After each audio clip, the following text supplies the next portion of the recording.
Hey everybody, welcome back to the Chaotic Little Book Corner. My name's Acacia. Today I'm going to be talking about The Woman in the Window by A.J. Finn. This is neither a positive nor negative review. I feel as if this is a meh review. It's kind of just chatting about the situation where I feel like thrillers have this repetitive plot line that I'm just not a fan of. And I'm unamused. So I want to kind of talk about that. And I'm very much interested to hear your feedback if you want to watch this video. If you don't want to watch this video, I completely understand, especially if you haven't read this book and you're wanting to. I'm not going to do anything too spoilery, but it's going to be like some plot information is going to be given away. So if you're curious about reading this book, I would click off this video right now and go watch something else. But if you are interested to hear my thoughts, go ahead and stick around. So this book, to me, was... Everyone was talking about this. Everyone was raving about it. It was blurbed by Gillian Flynn, Joe Hill, Stephen King, Louise Penny, and Ruth Ware. I felt like I couldn't fail with this. I felt like it was going to be a really great book. I really enjoyed The Girl on the Train, and this had similar premises to it, and I just felt like, what could go wrong? It was so similar to Girl on a Train. So similar. And the amount of paranoia in this book was intense. And it made me so paranoid and so frustrated and so overwhelmed. And I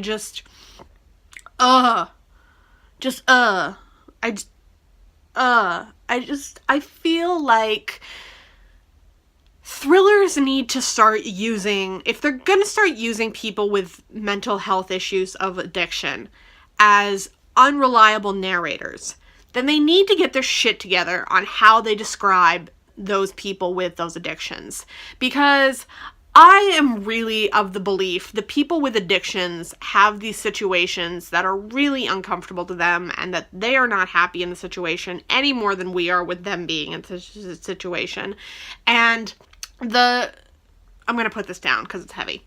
And the whole girl sees something, girl thinks she sees something, girl reports seeing something, girl's not believed that she saw something because she is an addict of some sort or because she is crazy in some way, is just, it's so played out and it's so obnoxious. And could we just stop not believing people because I understand not believing a person who is unreliable in some formats. Like, I get it. But you should at least investigate and, see what's going on and, take the hint a little bit seriously. Don't just gloss over it like it's no big deal. And don't make the person feel crazier than they already feel. Nobody in a situation of, mental health in general feels not crazy. We already feel insane. You don't need to make us feel more insane. It's not necessary. So to read a book like this it just made me feel crazy. I felt like I was going crazy with the main character. And maybe that is actually a really good indication of a good book. Maybe that's a really great book. And I should just be like, yes, this is amazing. I felt like I was going crazy with the main character. It was fantastic. It was phenomenal. It was deep. It was dark. It was creepy. But I don't want to feel like I'm going crazy. I already feel like I'm going crazy most of the days. So for me, it was just really uncomfortable. I felt as if the book was contrite and simplified and overly sentimental in certain ways. I felt that there was relationships that were unbelievable. I felt as if the main character had situations in which you were completely not believing her situation in general, and that made me really unhappy because I wanted to believe that this character was real. If I'm gonna feel crazy with them, I should at least feel like they're plausible, but I didn't. And I just felt as if this whole book was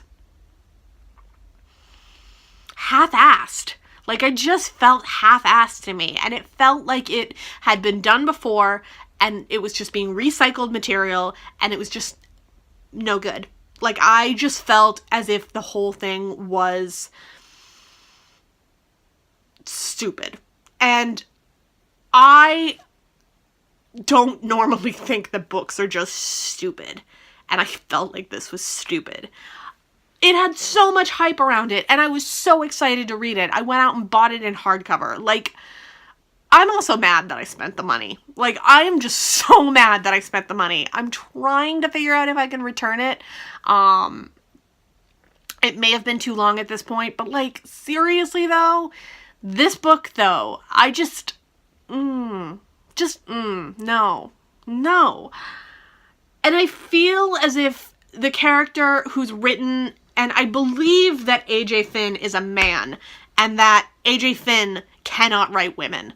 And that made everything even more unbelievable. Like, I felt like there was this over-emotional set placed on the main character. Like, she was just so hyper-emotional that you couldn't understand what was going on, and oh my god. And it was just so painful to read, and it was so critically underwhelming. And I just felt so meh about the whole thing, and no. Just no. And I really wish I had liked it. I'm gonna keep it on my shelf because I can't return it. But also, I feel like it'll be good to have for tags when someone asks me what's a bad book. I keep Me Before You for the same reason, just because when someone asks me what a bad book is, I want to have my physical copies and be able to be like, this is a shitty book, guys. Not good.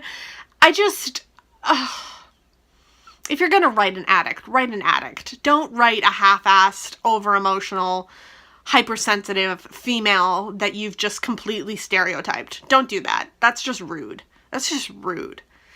It's not worth it to get super hyper sentimental about things that are completely unnecessary and to make an unrealistic female.